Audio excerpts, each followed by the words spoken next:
ಇದು ಹಿಂದಕ್ಕಿದೆ ವಾಜಪೇಯಿ ಸರ್ಕಾರ. ಯಾಕಂದ್ರೆ ಅಟಲ್ ಬಿಹಾರಿ ವಾಜಪೇಯಿ ಅವರು ರಾಜಕೀಯ ಮುತ್ಸದಿಗಳು. 1999 ಇಸ್ವಿಯಲ್ಲಿ ಶತ್ರು ರಾಷ್ಟ್ರ ಆಗಿರ್ತಕ್ಕಂತಹ ಪಾಕಿಸ್ತಾನದ ಜೊತೆಗೆ, ಯಾಕಂದ್ರೆ ಶತ್ರುವನ್ನು ಬಿಟ್ಟು ನಾವು ಏನಾದ್ರೂ ಒಂದು ಸ್ನೇಹವನ್ನು ಮಾಡೋಣ ಅಂತೇಳಿ ಏನ್ ಮಾಡಿದ್ರು, ಮುಷರಫ್ ಅವ್ರ ಜೊತೆಗೆ ಹಸ್ತಲಾಘವ ಮಾಡಿದ್ದಾರೆ.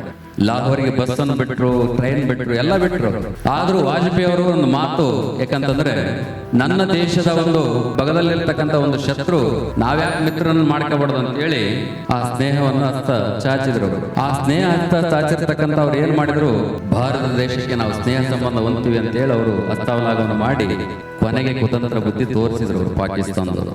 ಯಾರನ್ನಾದ್ರೂ ನಂಬೋದಂತೆ, ಮುಂದೆ ಬಂದವನು ಹುಲಿ ಅನ್ಬೋದು, ಹಿಂದೆ ಬಂದವನಿಗೆ ಇಲಿ ಅನ್ಬೋದು ನಾವೆಲ್ಲ. ಯಾಕಂದ್ರೆ ಹಳ್ಳಿ ಭಾಷೆಯಲ್ಲಿ ಅಂತಾರೆ, ಮುಂದೆ ಬಂದು ಹೋರಾಡಿ ಹಿಂದೆ ಬಂದು ಹೋರಾಡಬೇಡ ಅಂತ ಹೇಳಿ. ನನ್ನ ದೇಶ ಯಾವತ್ತಿದ್ರು ಹುಲಿಯಂತೆ ಹೋರಾಡ್ತಕ್ಕಂಥ ದೇಶ ಹೊರತು ಇಲಿಯಂತೆ ಹೋರಾಡ್ತಕ್ಕಂಥ